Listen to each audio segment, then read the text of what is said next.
Que Jesus nos ampare, nos ilumine, nos dê força sempre para que a gente possa cada vez mais avançar na direção do coração amantíssimo de nosso Pai Maior, da sua sabedoria, do seu grande pensamento que nos envolve e que é a causa primária do nosso ser, da nossa existência e também todo o nosso futuro, toda a nossa trajetória.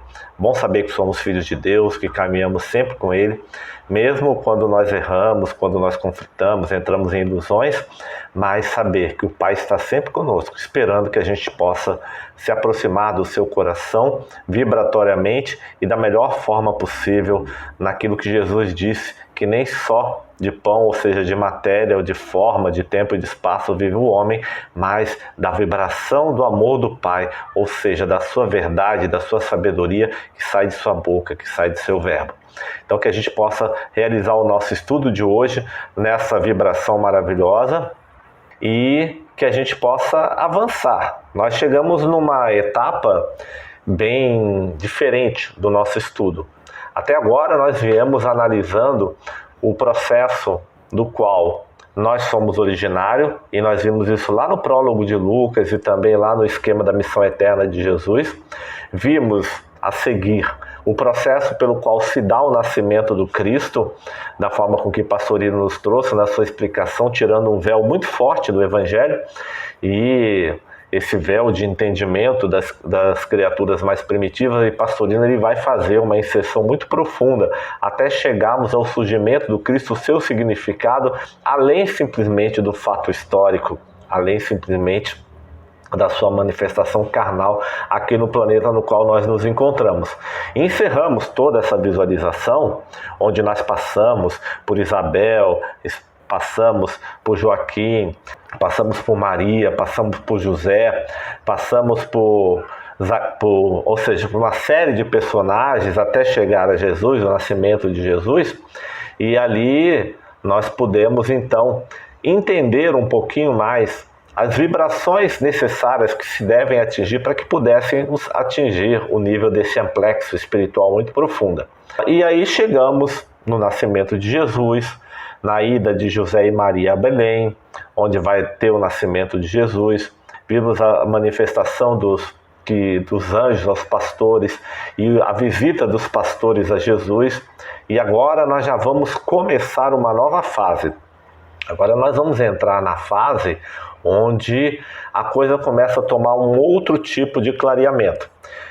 Hoje nós vamos ver um pouquinho da genealogia de Jesus. Isso também ainda continua ligado também às questões do nascimento do Cristo. Então a genealogia de Jesus, ela é mencionada por dois evangelistas, que é Mateus e Lucas. Os dois vão mencionar essa genealogia e cada um vai trazer a coisa de uma forma diferente.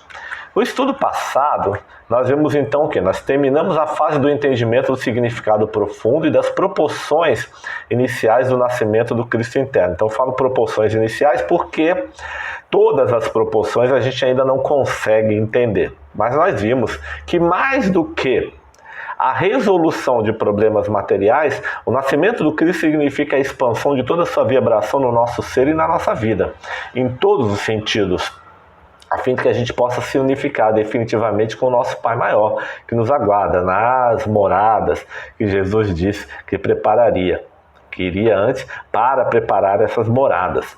Na verdade, essas moradas já existem, sem dúvida nenhuma. A preparação não é exatamente das moradas em si, mas da nossa recondução a essas moradas.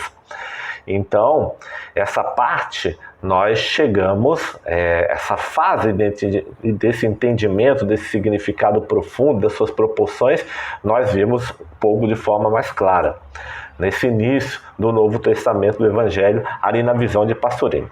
E hoje nós vamos começar, então, já a entendê-la um pouquinho também em outros parâmetros, em outras versões também. Então nós temos o que? Mateus, do capítulo 1, versículo 1 a 17, a genealogia de Jesus. Como nós falamos, Mateus e Lucas são os únicos que falam da genealogia de Jesus. Então, são dois evangelistas E é a primeira vez que Mateus vai aparecer no Evangelho, quando ele vai falar exatamente sobre a genealogia. O interessante é que Mateus, ele é o evangelista que, de acordo com os exegetas, é o que vai escrever para os judeus, ou seja, aquele evangelista que vai mencionar várias vezes no seu evangelho a frase para que se cumprisse as escrituras, então tal. Então, ou seja, Mateus, ele fala disso várias vezes no seu evangelho. Então, ele está recordando os atos de Jesus com as escrituras do Velho Testamento. Então, ele é aquele evangelista que vai fazer essa alusão ao povo judeu. E Mateus era cobrador de imposto, mas não era um cobrador de imposto, ele era chefe dos publicanos, chefe dos cobradores de impostos. Então, ele tinha uma função mais avançada e ele vai seguir Jesus. Ele reconhece o Cristo na sua intimidade, na presença material de Jesus, e ele se levanta, deixa o seu trabalho de publicano na mão dos seus assessores e vai seguir o Cristo então. E aí Mateus era um grande conhecedor também da genealogia. Então ele foi capaz de trazer essa genealogia de uma forma brilhante.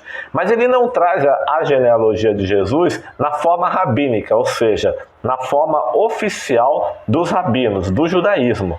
Nem Lucas e nem Mateus vão trazer dessa forma. Eles trazem um pouco modificada. E aí nós acreditamos sinceramente que houve o quê? Nesse caso, inserção de recomendação de instrução do próprio Cristo, nas conversas que ele tinha com Mateus, e Lucas mais tarde na sua entrevista com Maria de Nazaré e com João, o apóstolo mais jovem de Jesus. E a genealogia de Jesus em Mateus diz assim: livro da genealogia de Jesus Cristo, filho de Davi, filho de Abraão. Abraão gerou a Isaac, Isaac gerou a Jacó, Jacó gerou a Judá e seus irmãos. Judá gerou a Tamar e Farés, e a Zará. Farés gerou a Essom, e Essom gerou a Araão. Araão gerou a Aminadab. Aminadab gerou a Nasson, Nasson gerou a Salmão. Salmão gerou a Raabe e Boaz. Boaz gerou a Ruth e Jobed gerou a Jessé. Jessé gerou ao rei Davi, aqui Davi já sendo chamado de rei Davi, porque senão poderia ser qualquer Davi. Então Davi gerou a Salomão, daquela que fora mulher de Urias.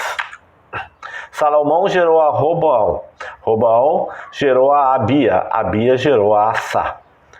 Assá gerou a Josafá, Josafá gerou a Jorão, Jorão gerou a Uzias. Uzias gerou a Joatão, Joatão gerou a Acás, Acás gerou a Ezequias.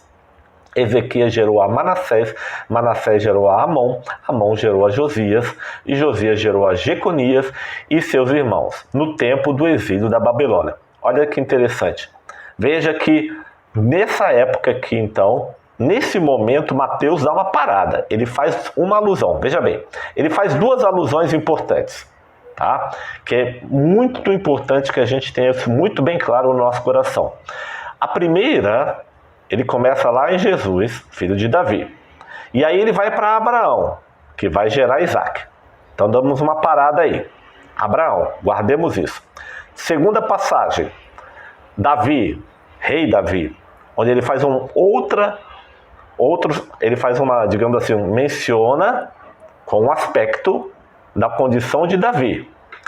Agora, ele vai mencionar que Jeconias e seus irmãos, no tempo de exílio da Babilônia, são gerados por Jeconias, tá bom? Por Josias, perdão. Então, veja bem, Abraão, rei Davi e tempo da Babilônia. Perfeito? Continuando. Depois do exílio da Babilônia, Jeconias gerou a Salatiel, Salatiel gerou a Zorobabel. Continuando, Zorobabel gerou a Abiúde, Abiúde gerou a Eliaquim, Eliaquim gerou a Azor. Azor gerou a Sadoc, Sadoc gerou a Aquim, Aquim gerou a Eliúde. Eliúde gerou a Eleazar, Eleazar gerou a Matã, Matã gerou a Jacob. E Jacob gerou a José, esposo de Maria. Uma outra, aí agora, novamente, Mateus posiciona o fato histórico. Esposo de Maria, da qual nasceu Jesus, chamado Cristo. Temos mais uma alusão aqui importante em Mateus.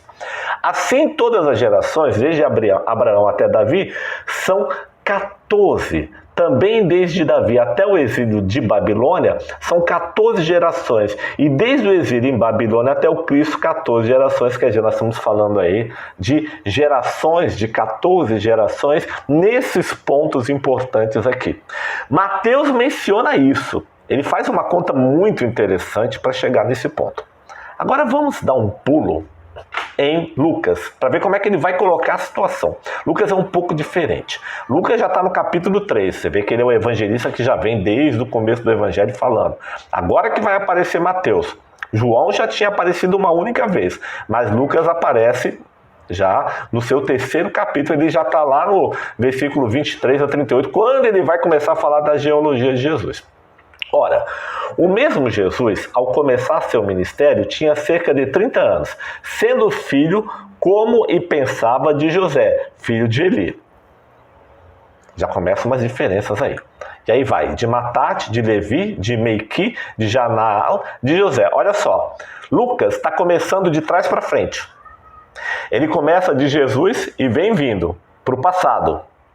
Mateus, ele vai lá no passado de Abraão e vem até Jesus. Já começa diferente. E os personagens, muito deles mudam. Lucas vai para um tipo de personagem. Mateus vai para outro tipo de personagem. Daqui a pouco a gente vai ver umas comparações que alguns são iguais e nem todos são mencionados pelos dois evangelistas ao mesmo tempo. De Matias, de Amós, de Naum, de Esli, de Nagal, de Maate, de Matatias, de Semei, de Joséé, de Jodá, de Jonã, de Reza, de Zorobabel, aí já começamos a encontrar um parecido, né? Zorobabel, de Salatiel, de Neri, de Melqui, de Adi, de Cossã, de Elmadã, de de Jesus, de Elisé, de Jorim, de Matate e Levi. Algum outro Jesus que aparece no caminho. E vai, de Simeão, de Judá, de José, de Jonã, de Eliaquim, de Melcá, de Mená, de Matatá, de Natã, de Davi. Olha, interessante, esse Davi deve ser o rei Davi. Agora, interessante é o seguinte, é que esse Jesus que aparece aí, porque Yeshua era um nome comum, inclusive. Era um nome conhecido. Tanto é que, por exemplo, alguns personagens do Evangelho começam um nome com Yeshua, que é Jesus, em hebraico. Continuando. De Jessé, de Jobed, de Booz, de Salá, de Naasson, de Aminadab, de Admin, de Arni, de Erson, de Farés, de Judá. De Jacob, aí já volta a aparecer nomes de Isaac, de Abraão, de Tará, de Nacor. De Jeruc, de Ragaú, de Faleque, de Eber, de Salá. De Cainã, de Arfajade, de Sem, de Noé, de Lameque. Noé é mencionado aí agora por Lucas. Tá?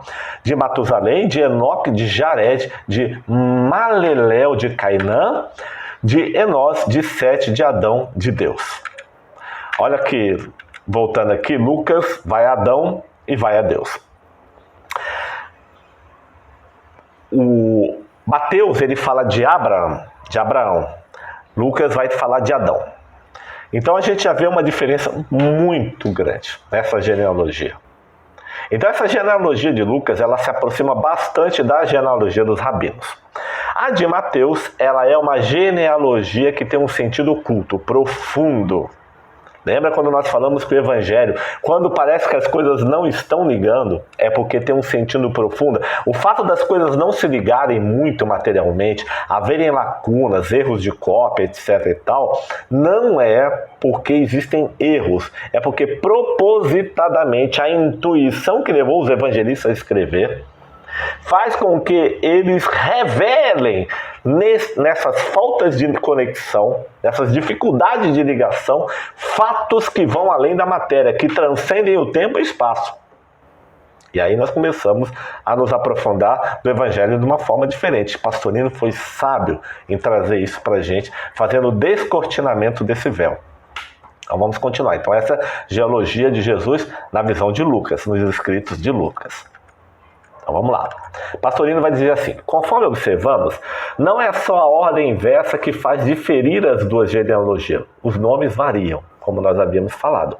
Então, cada um dos evangelistas apresenta na forma inversa. Mateus lá de trás aqui para frente e Lucas lá da frente, lá para trás, começando Jesus e retornando no tempo.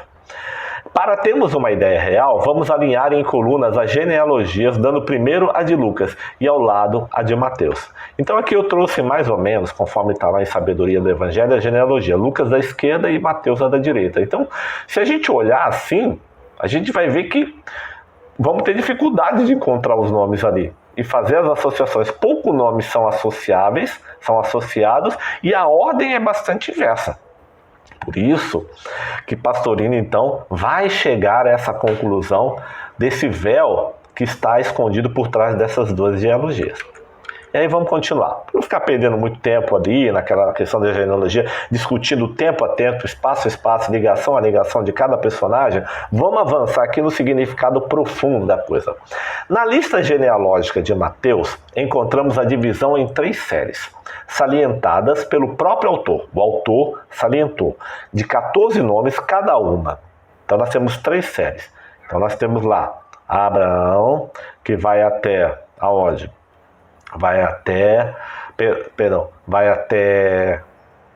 o rei Davi, depois Babilônia e depois Jesus. Então nós temos 3 séries ali, tá?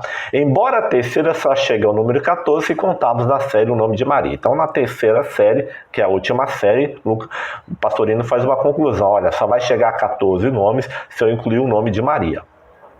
A Maria não estava ali, mas se incluirmos, chega exatamente a 14. Mateus menciona as 14 pessoas, os 14 nomes ali, tá bom? Quer dizer, que são 14, mas não inclui o 14º nome na terceira fase. Isso forma o total de 42 gerações, ou seja, 6 vezes 7. E aí, Pastorino faz uma anotação muito legal aqui. Nota-se que as letras hebraicas do nome de Davi somam 4 mais 6 mais 4, que é igual a 14. Então a numerologia está muito presente no Evangelho. Por aqui a gente já começa a ver uma primeira inserção numérica de valores, de representações no Evangelho. Então quando a gente fala que o Evangelho é um tratado muito amplo, ele abrange a numerologia, ele abrange a cabala, ele abrange o espiritismo, ele abrange a filosofia, ele abrange a ciência de uma forma muito clara. E isso é muito legal porque a gente vai encontrando nesse saber dessa moral altamente elevada, que vem diretamente do nosso Pai, que a boa nova vem do nosso Pai, que é a tua lei sendo manifestada de forma que nós possamos aplicá-la. Isso faz com que a gente possa caminhar de forma cada vez mais segura, né, ao aplicar essa lei de amor e sabedoria, que é o seu Evangelho, que é esse código profundo da vida, que vai abranger várias coisas. Então o Pastorino já faz uma primeira inserção numérica aqui, da numerologia, inclusive, dentro do Evangelho. E aí continua. Na lista de Lucas, cuja primeira parte do versículo 23 será comentada mais tarde, há grande divergência de nomes, chegando-se a um total de 76 nomes. Entre Abraão e Jesus, Lucas nos dá 56, isto é, mais 14 do que Mateus. Exatamente mais 14 do que Mateus. Ou seja, Lucas não vai dar os detalhes numéricos, ele não menciona que foram tantas gerações, até a Babilônia, até o rei Davi, não. Mas ele traz a coisa de uma forma genérica, de uma coisa rápida. Bom, é verdade que dois desses nomes, Matate e Levi, são repetidos 2 vezes na mesma ordem, nos versículos 24 e 29. Então lá em Lucas esses 2 nomes estão repetidos, podendo tratar-se de um engano do copista, tanto que... Então vamos lá, engano do copista, vamos lá. O Evangelho no início, nos primeiros anos do cristianismo, ele era feito copiado. Então foram feitas muitas versões. Então a Igreja Católica tem 1000 e tantos códices do Evangelho. Então esses códices eram copiados. E existe a possibilidade de que o nome Levi e o nome Matate tenham sido duplicados por alguma dessas versões e sendo copiadas várias vezes. Mas aí Pastorino fala e menciona isso, que houve essa possibilidade. Então também pode ter havido algum erro de cópia. Mas tanto assim que vai dizer o seguinte, né? Que Júlio Africano, que é que escreve na Patrologia Graeca, Eusébio, que também escreve na Patrologia Graeca, ou seja, os escritos dos padres da Igreja Católica, e também, né, e Ambrósio também na Patrologia Latina também, assim como o manuscrito C, não trazem essa repetição. Então, quer dizer, nessa patrologia toda e no manuscrito C da Igreja Católica, essa repetição é suprimida. Mas se nós a mantivermos, não retirarmos essa repetição, nós teríamos então mais um período de 14 gerações.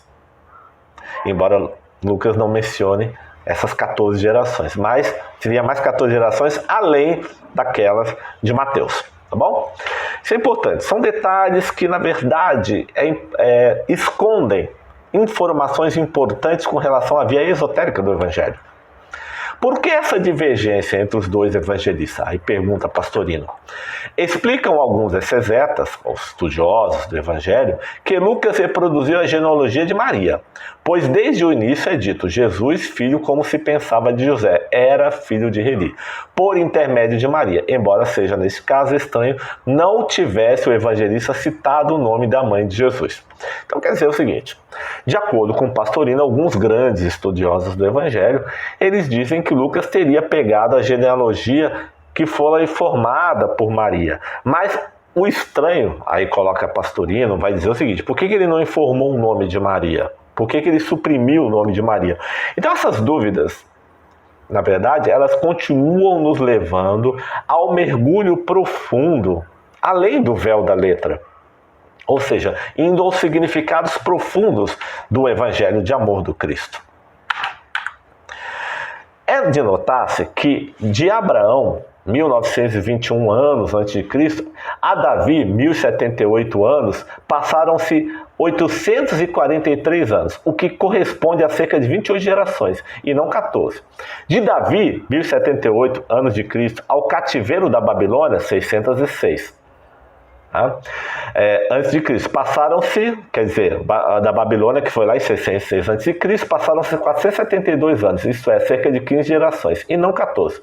E do cativeiro da Babilônia, 606 antes de Cristo, até Jesus passaram-se mais 600 anos, ou seja, cerca de 20 gerações, e não 14.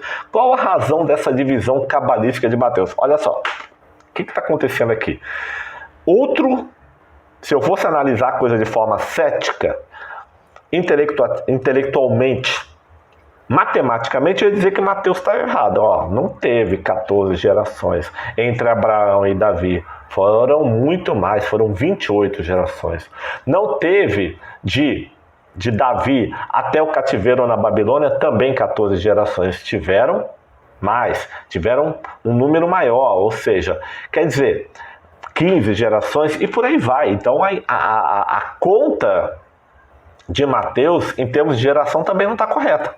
E aí Pastorino vai dizer o seguinte, Mateus está escondendo uma informação cabalística, ou seja, uma coisa da cabala.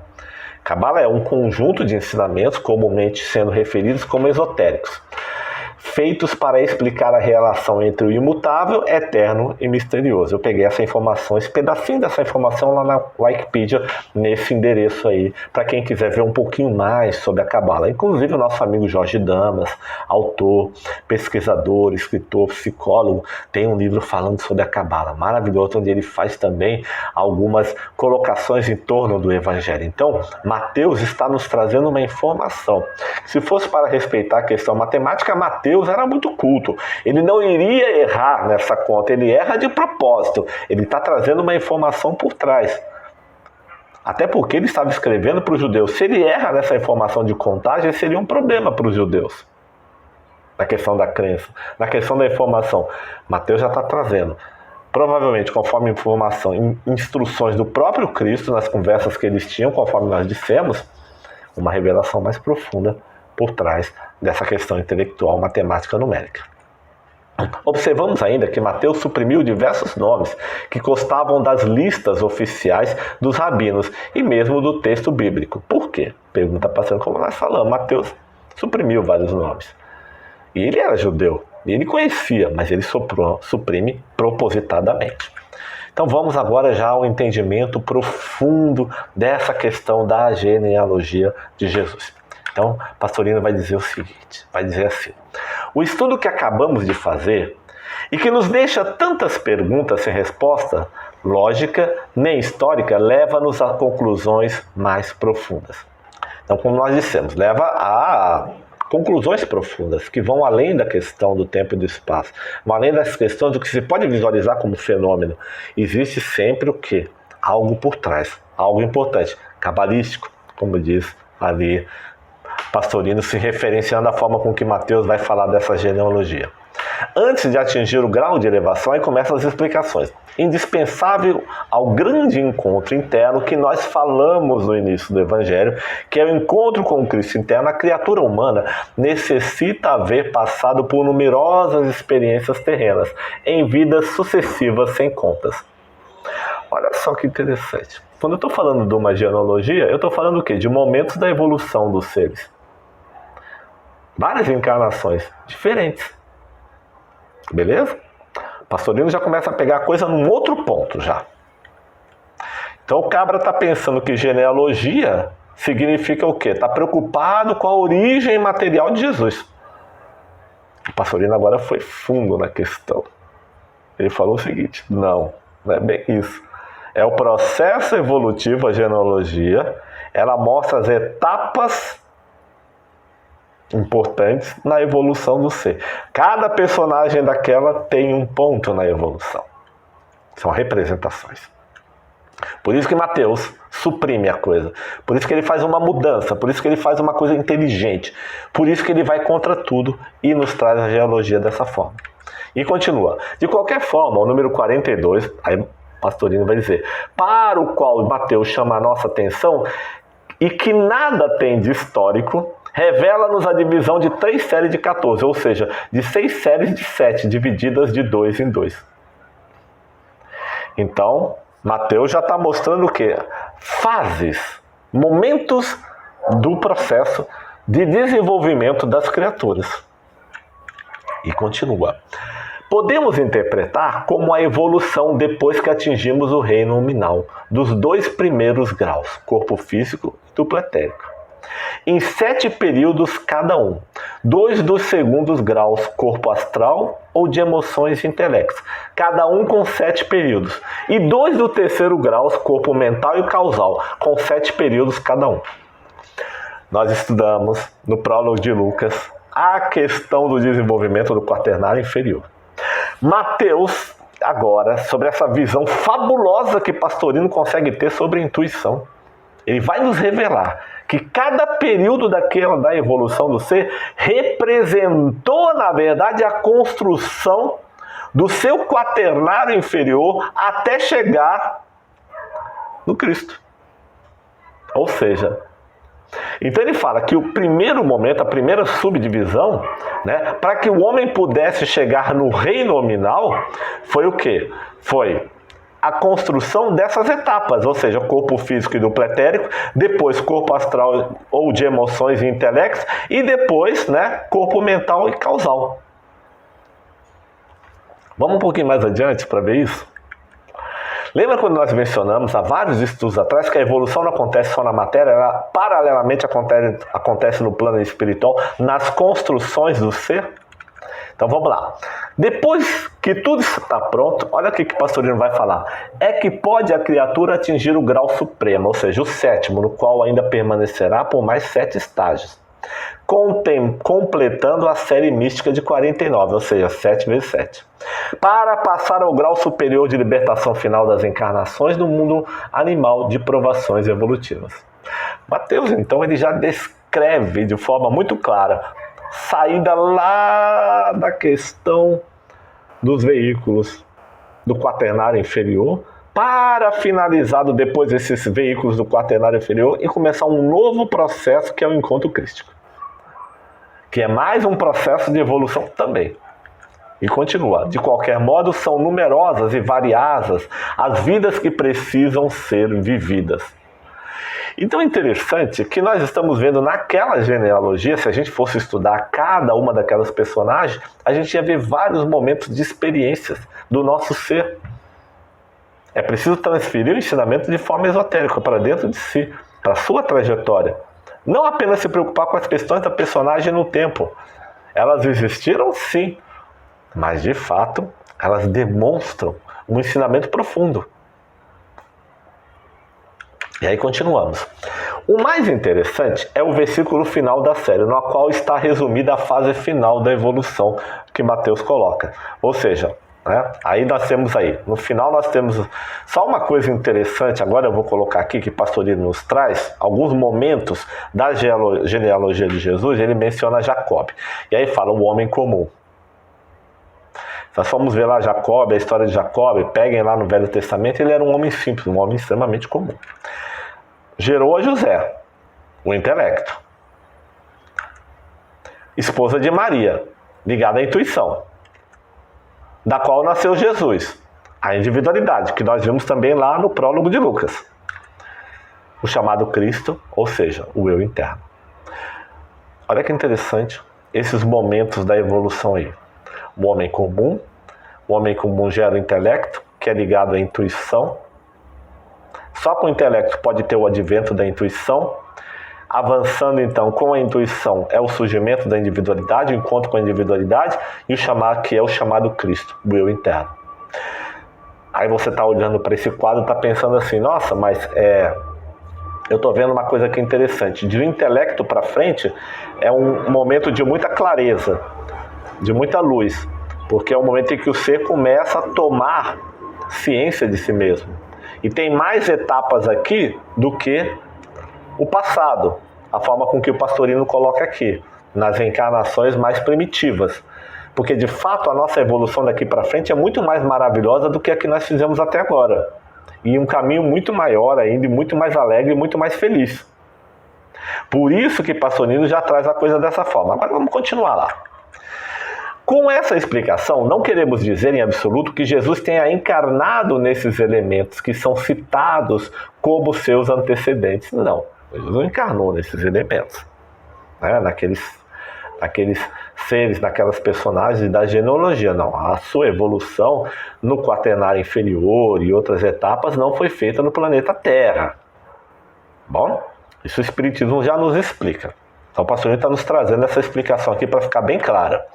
Nada disso. O que aí está é apenas um simbolismo para nós, a fim de compreendermos que um espírito imaturo, não desenvolvido ainda, não poderá penetrar o pórtico do encontro. Antes disso, deve passar por toda a escala evolutiva humana. Então quer dizer o seguinte, a evolução humana, desde o reino mineral até o reino nominal, é fundamental para que a gente possa chegar a uma etapa, a um determinado grau, a um determinado, digamos assim, iniciação, para que a gente possa, então, após ter construído elementos suficientes, começarmos a realizar os nossos processos de espiritualização mais profundo, guiados pela consciência, até atravessarmos a porta, o pórtico que nos leva ao encontro com nossa individualidade, com o nosso Cristo interno. Isso aqui o Pastorino está querendo nos dizer aqui. Eu não vou do reino mineral para o Cristo interno, de repente, nem do reino vegetal para a individualidade. Não, é um processo, é um caminho. A natureza não dá saltos. O próprio Espiritismo vai nos revelar isso de forma muito clara. Então é importante que a gente tenha essa ideia muito clara no coração. Então a genealogia de Jesus esconde esse fato, ela nos demonstra esse fato. E por que genealogia de Jesus? Porque o objetivo da evolução é o Cristo, é a manifestação do Cristo interno. Por isso que aqui é chamado de genealogia de Jesus. Então vamos lá. O que eu fiz aqui? Ah, sim. Desculpem. Daí o cuidado de todos os mestres, inclusive de Jesus, de não dar aos cães o que é santo, nem pérolas aos porcos. Mateus 7,6, é o próprio Mateus vai mencionar isso. Quer dizer, não adianta revelar detalhes de forma muito clara. Naquela época não adiantaria. E o Evangelho ainda continua sobre o aspecto das parábolas, ou seja, dos ocultismos que ele traz, porque você precisa se desenvolver para entender. Então, se uma pessoa que estiver assistindo a nossa aula agora não conseguir entender isso ou não aceitar, é porque, na verdade, ela ainda não consegue penetrar nem pelas vias do intelecto verdades mais profundas. E aí é melhor que ela siga a religião na feição dela. E aí continua. Ou seja, Jesus de não dar aos cães o que é santo, nem pérolas aos porcos, que não adianta.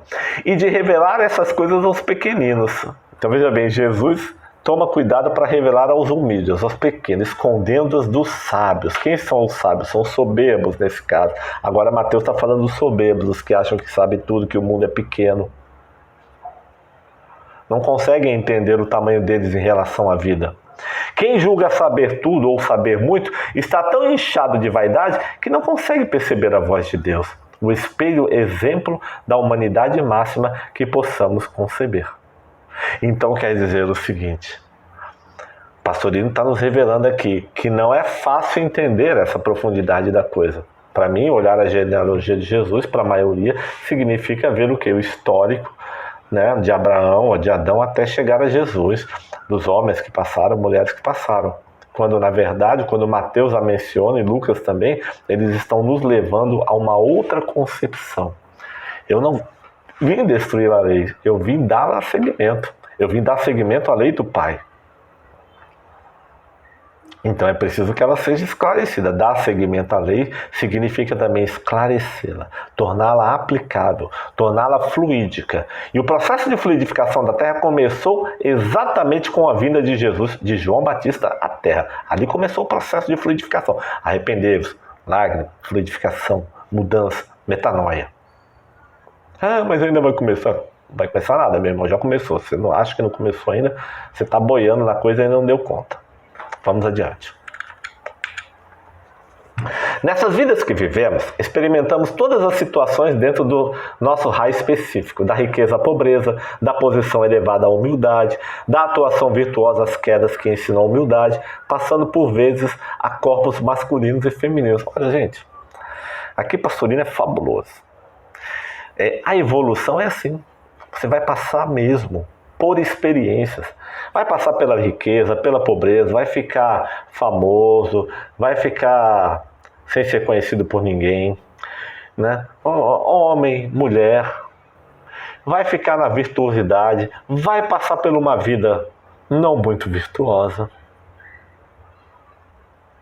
Senão o espírito não aprende. As pessoas pensam que mudança de experiência, resgatar karma, é uma coisa, digamos assim, apenas resgatar karma, apenas, digamos assim, que tem que estar extremamente ligada de forma, digamos assim, clara. Eu vou dar só um exemplo aqui, como é que a coisa funciona. E eu já falei isso várias vezes, que pode acontecer numa encarnação para outra.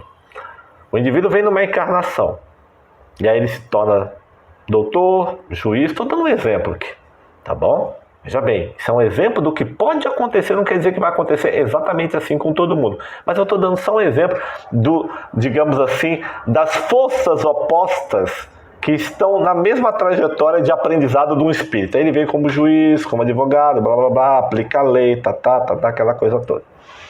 Julga, faz a aplicação da lei de acordo com o que ele aprendeu, aquela coisa toda. Numa encarnação que vem seguinte, ele pode vir como? E o que você acha? Ele vai vir novamente como juiz, porque ele já aprendeu? Nem sempre. Ele pode nascer num bairro muito pobre, numa favela, sem o intelecto tão desenvolvido, sem os recursos dos pais que incentivavam a educação.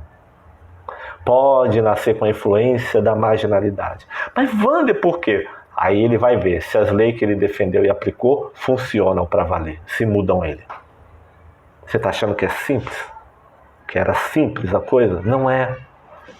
Cuidado, por isso que Jesus falou, olha o seu tipo de pensamento de sua produção, para que não lhe ocorra o pior.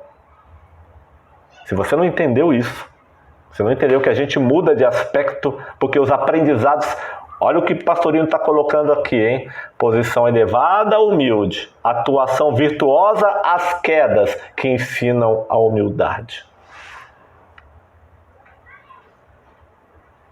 Então, é preciso Que a gente tenha muita consciência da nossa trajetória e que virtualmente a gente aprenda os processos de compreensão que o balde nos chama tanta atenção, para que a gente não tenha que passar pelo arranca-pele, ou seja, pelas experiências pesadas materiais, que a gente consiga resolver virtualmente pelo amor, pela sabedoria, pela aplicação do Evangelho, como ensinou Jesus. Vai, não peque mais, quer dizer, não vibre mais negativo. Saiba o que você está fazendo. Se coloque no lugar do outro antes de você ter que ser colocado na marra, numa encarnação que você não espera. Ou nessa mesmo, hein? Ou nessa mesmo. Aí o Evangelho começa a tomar outro rumo agora, meu amigo. Tem que estar atento. Com o Evangelho não se brinca. Com a vida não se brinca. Com a lei não se brinca. Analisa você todo dia, como diz Santo Agostinho, lá naquela pergunta 900 e tanto lá do Livro dos Espíritos. Antes de dormir, pensa, reflete. Eu fiz hoje, o que eu pensei hoje, as minhas ações, o que eu venho fazendo na minha vida. Se eu desencarnasse agora, eu poderia encarar no mundo espiritual os espíritos que já estão num grau superior a mim? Eu teria liberdade íntima espiritual? Porque lá no mundo espiritual não tem limite. Até o obsessor sabe que você errou. Sabe os seus erros. Imagina uns espíritos elevados. Eu teria condições de encarar? Lê lá essa passagem de Agostinho. Procura lá no Livro dos Espíritos, tá bom? Aproveita e lê o Livro dos Espíritos todinho de novo, que faz bem. Vamos lá. Por isso, nos ascendentes de Jesus encontramos todas as castas, reis e mendigos, mulheres virtuosas e meretrizes, senhores e escravos. Viu? Como é que é a coisa?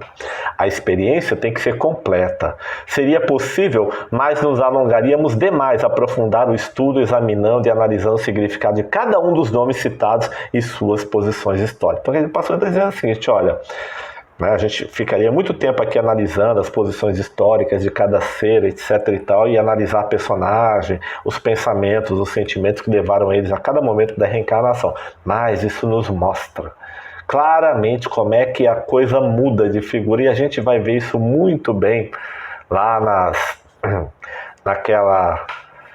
nos 7 Ais de Jesus. Nós vamos ver essa questão das transposições, das reencarnações, das mudanças de posicionamento. Inclusive acho que Mateus aparece lá também. Bom, lá na frente nós vamos ver isso. Vejamos apenas alguns. Tá? Mateus cuidou de sublinhar as divisões com nomes extraídos da história. Assim dá-nos o ponto de partida, ou seja, os primeiros passos da centelha divina no homem, em Abraham. Primitivo nome que significa pai da exaltação, Abraham, mas que posteriormente mudado para Abraão, isto é, pai da multidão. Observe-se em Abraham o radical de Brahma, no hinduísmo. E se dividirmos Abraham, o significado de pai, Ram, o conhecido Ra dos egípcios. Então, Mateus vai falar em Abraão. Ou, aqui no caso, vai falar em Abraham. Olha que interessante. Pastorino faz uma decodificação do que significa isso aí, que é o pai da multidão. E aí ele vai dizer assim, ó, pai da multidão, ou seja, a origem da matéria, que se multiplica na separatividade, onde se inicia a evolução, desenvolvendo-se o corpo físico e o duplo etérico, o mineral e o vegetal. O cara está pensando em Abraão, está pensando em alguma coisa assim. De repente, quando a gente vai estudar coisa para valer, estou falando de uma outra parte, eu estou falando do pai, da origem antes da multidão, ou seja, da origem antes da queda, que pulverizou a força da criação numa dualidade, em átomos, em células, e aí começou toda a evolução de retorno à casa do pai, onde vai desenvolver o duplo físico, o corpo físico, o duplo etérico, o mineral, o vegetal, para chegarmos até o reino nominal. E é o mesmo Abraham, lá do hinduísmo. É o mesmo Ra dos egípcios. Está tudo ligado. Quando a gente tem clareza, quando a gente penetra o Evangelho com o coração, com a sabedoria, sem os limites do intelecto, dos atavismos, dos medismos, dos inventismos que a gente fez, e que durante aquelas fases da reencarnação a gente começa a verificar que não tem nada que está desconectado. Nada está desconectado. Todo o evangelho é linkado, faz sentido. Até com o Velho Testamento faz sentido. Vamos continuar. O segundo grupo é iniciado com Davi, cujo nome significa o bem-amado. Então, o primeiro grupo com Abraão, pai da multidão. Olha que interessante. Ou seja, a pulverização na matéria. E aí vai começar a evolução.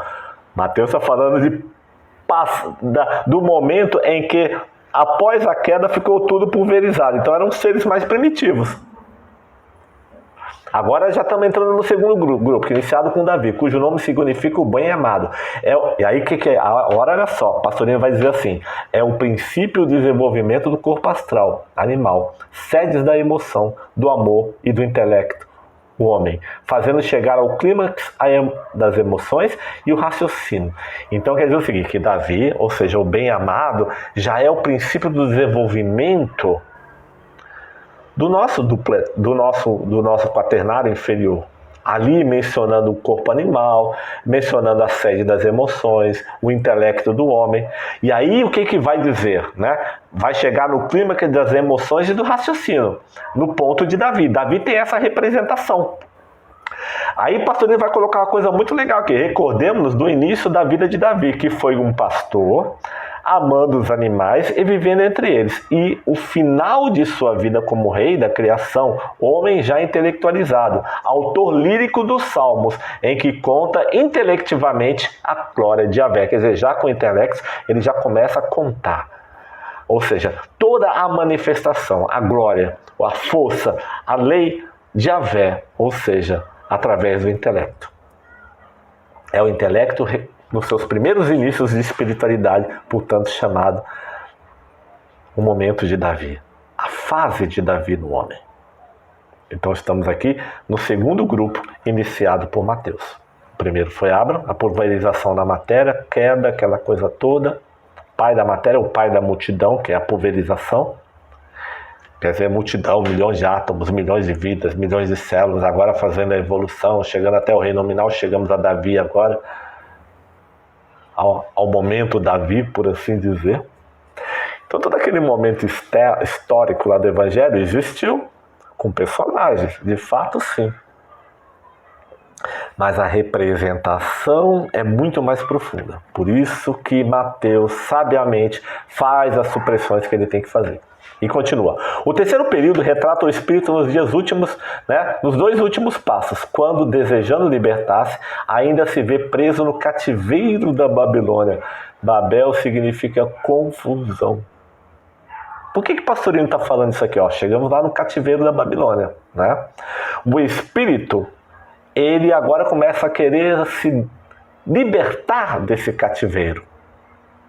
São os estados de dúvida esse cativeiro.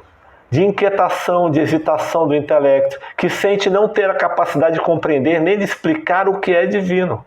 Quando descobre que tudo aquilo em que acreditou há milênios como sólido e duradouro na matéria é de fato ilusório e passageiro. É quando começa a vontade de se espiritualizar. Você vê que ela vem logo depois da manifestação de intelecto da vida. O ser agora quer se libertar da confusão da queda. Ele agora precisa avançar. Ele percebeu que a matéria é ilusória, é passageira, tem alguma coisa a mais. Por isso que Babilônia agora aqui mencionado como cativeiro da Babilônia, da confusão, da Torre de Babel. Confusão, sem entender nada. É um estágio da evolução. Vai ter que superar essa confusão. É mais ou menos o qual nós nos encontramos hoje. E aí continua passando. O cativeiro da Babilônia só chega no final da era de Davi, isto é, quando estando bem desenvolvidas as emoções e o intelecto. O espírito pode descobrir que se acha em cativeiro. Então, olha só, para o espírito descobrir que está cativo, ele tem que desenvolver muito a emoção e o intelecto, para ele começar a se dar conta. Porque primeiro que ele vai se decepcionar, ele vai ver que os esforços dele nem sempre resultam naquilo que ele quer. Ele começa a perceber que ele não pode ser matéria. Então precisa ter o corpo astral e o duplo etérico, o intelecto muito bem formalizado, para começar o espírito a entender que ele está num cativeiro. Antes ele está no paraíso, que é o mundo material, o prazer, aquela coisa toda. Tem muita gente que ainda está lá no cativeiro da Babilônia, achando que isso é o primordial da vida, que é o objetivo da vida. Aliás, como menciona aí o Odilon Fernandes, lá através da psicografia do Carlos Bacelli, tem espírito no mundo espiritual que acha que a vida verdadeira é aqui na matéria. E fariam tudo para reencarnar, encontrar um meio de reencarnar sem passar pela lei da reencarnação, pela lei de Deus. Porque eles acham que a matéria é o objetivo, ficar na matéria para sempre. Conceitos, ideias, tem de tudo, gente. Continuando. Até então adorava sua gaiola dourada de seu corpo físico, sua intelectualidade. Olha só, o ser ainda na fase do Babel, ele adora o corpo físico. Ele adora a sua intelectualidade.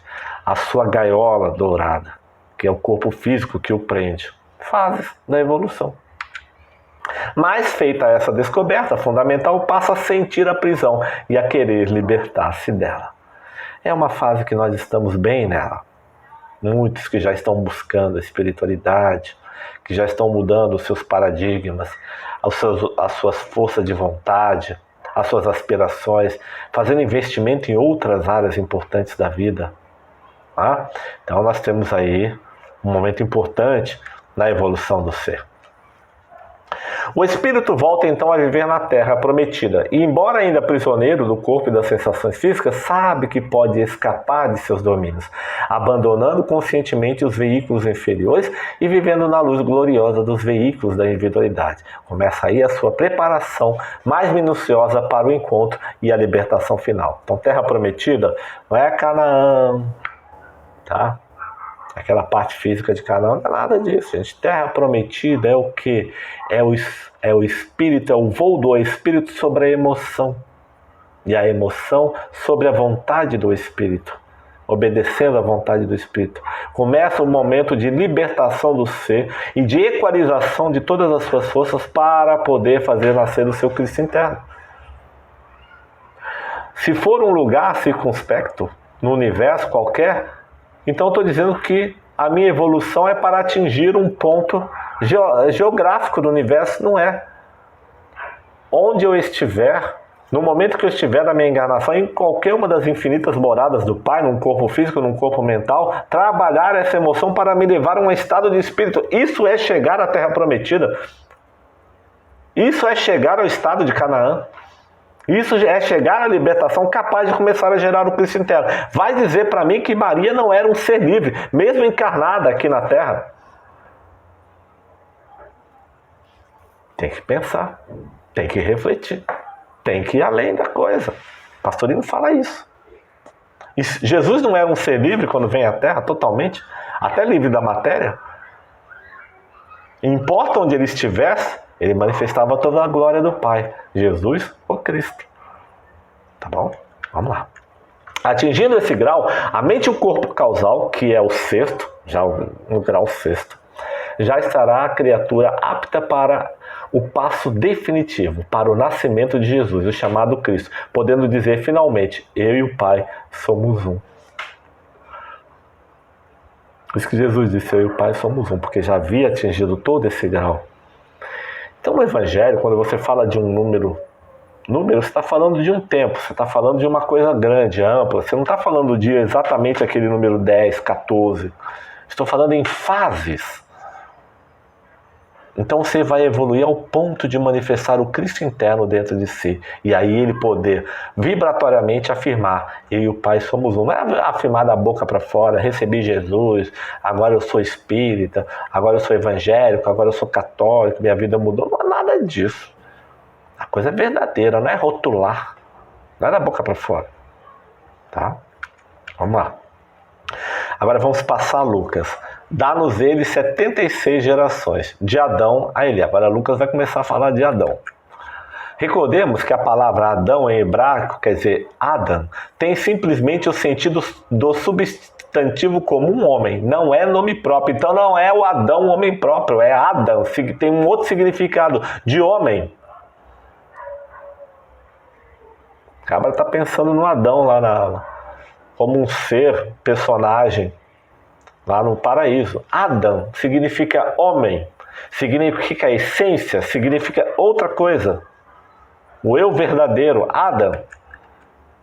Então diz-nos Lucas que assim que a criatura sai do reino animal para o reino hominal, atingindo a fase humana, ou seja, a fase adâmica, que é a fase de homem, ele se encontra na contingência de ter que subir a escala evolutiva, superando este grau de 11 passos. Quer dizer o seguinte, quando agora eu fiz toda a fase, desde do mineral até o vegetal, passei pelo animal, cheguei na fase hominal, ou seja, na fase adâmica, agora eu tenho que usar da minha força própria, buscar a minha essência de Ada e evoluir conscientemente. Por isso que vem o intelecto, vem a emoção. Agora cabra, agora é com a gente. Agora eu tenho que aprender, agora eu tenho que crescer, eu tenho que mudar, o intelecto está aí para me ensinar. E aí superando 7 graus de 11 passos, como diz o Pastorino. Está falando de vários passos, na verdade. São os mesmos 7 passos de Mateus, só que de forma diferente. Apenas fazendo-nos notar que cada um desses 7 passos compreende muitas encarnações, ou seja, 10 e mais uma. Quer dizer o seguinte, quando eu falo em 10, eu falo em 11, eu estou falando em muitas encarnações. Não é 11, 10 certinha. Então, números no Evangelho têm significado assim, inclusive o 7º grau, que Mateus ensina desenvolvendo-se após o encontro, e que Lucas diz só se dar após mais 10, ou seja, muitas encarnações com buscas intensivas. Então, Mateus, no último passo, que é a manifestação do Cristo interno, daquelas últimas 14 gerações, Lucas vai dizer diferente, vai dizer assim, que são todos esses passos e mais um pouco, quer dizer o seguinte, que é infinito essa evolução maravilhosa, que o Cristo interno se expande cada vez mais no ser, quando ele vai atingindo esse grau. De tudo isso, que pode parecer cabalístico, mas que corresponde à realidade interna de nosso complicado microcosmos, deduzimos que o caminho a seguir é exatamente o que Jesus veio ensinar-nos com o seu exemplo, e que tão bem foi interpretado e ensinado a nós sobre o véu da letra nos livros sagrados. Então, o caminho da evolução é o exemplo que o Cristo nos dá, que é quando a gente chega no ponto adâmico da coisa, agora a gente precisa aprender a seguir o Cristo. Se a gente não aprender a seguir o Cristo, a gente vai ficar na repetição das encarnações até que o rolo compressor do progresso nos triture, para que a gente aprenda a tomar as rédeas da nossa evolução. Isso está ensinado lá nos livros sagrados sobre o véu da letra. E vai, logicamente os caminhos são muitos. Quem pode marcar o caminho da águia no céu? Isso está lá em Provérbios 30:19, no Velho Testamento. E assim também as lições variam ligeiramente de autor a autor.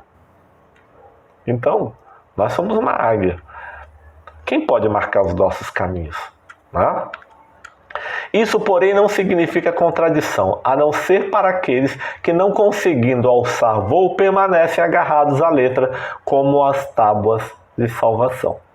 Então, para quem está agarrado à letra, ao aspecto da letra superficial, não vai chegar nessa profundidade. Só vai encontrar contradição. Vai ficar brigando eternamente por causa do Evangelho. Antigamente fazia-se até cruzadas por causa do Evangelho. Hoje são discussões. Hoje está começando a melhorar até a coisa, né? Hoje muitas religiões já convivem bem. Algumas ainda não conseguem entrosar o resto das religiões que já convivem bem. Hoje eu já olho a religião na Terra da seguinte forma: aquelas que estão bem unidas, bem, e aquelas que se acham só elas, que não se misturam, que não querem entender o outro lado. Adverta-nos Paulo que até o dia de hoje, na leitura do Antigo Testamento, permanece o mesmo véu, não lhe sendo revelado que em Cristo ele é tirado. Ou seja, contudo, até hoje, quer dizer o seguinte, para muitos, o Antigo Testamento ele tem um véu. Quem consegue tirar o véu desse Antigo Testamento é o ensinamento crístico, que é o que dá prosseguimento à lei, que dá continuidade, que não destrói. Ele tira o véu. Mas o cabra que está no Velho Testamento ainda e não quer ir adiante, ele não tira o véu, ele está petrificado. Então ele nem vai para frente nem para trás. Fica preso ali.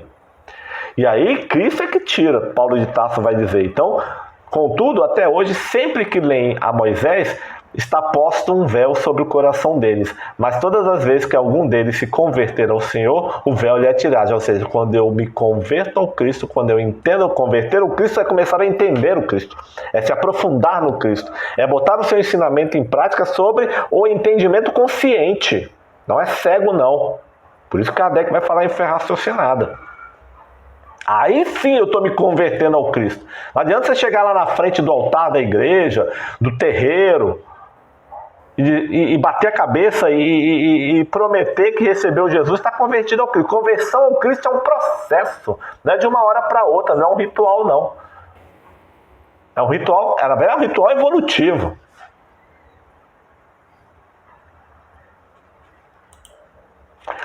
Isso porque somos ministros não da letra. Aí, pastorino, vai fundo, mas do Espírito. Pois a letra mata, mas o Espírito vivifica. Segunda carta de Paulo aos Coríntios, capítulo 3, versículo 6. A letra mata. Tá lá. Paulo de Tarso que fala, mas o Espírito vivifica, dá vida. O Espírito transforma, ou o Espírito converte de verdade. Isso tentamos fazer agora, para o grande público, levantar uma ponta do véu da letra que encobre tantas belezas que estavam ocultas sobre os hierogramas dos primeiros discípulos de Jesus. O Mestre por excelência, o Cristo manifestado, o Filho de Deus em forma humana. É o que o pastorinho está nos trazendo, seus ensinamentos, tentando levantar esse véu.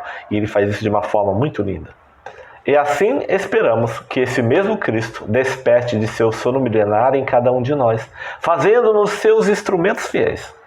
Fazendo-nos seus instrumentos fiéis para que o manifestemos entre os homens, quais cartas de Cristo escritas nas tábuas de carne de nossos corações. Precisamos aprender a ser essas cartas do Cristo, conforme coloca nosso querido Paulo de Tarso.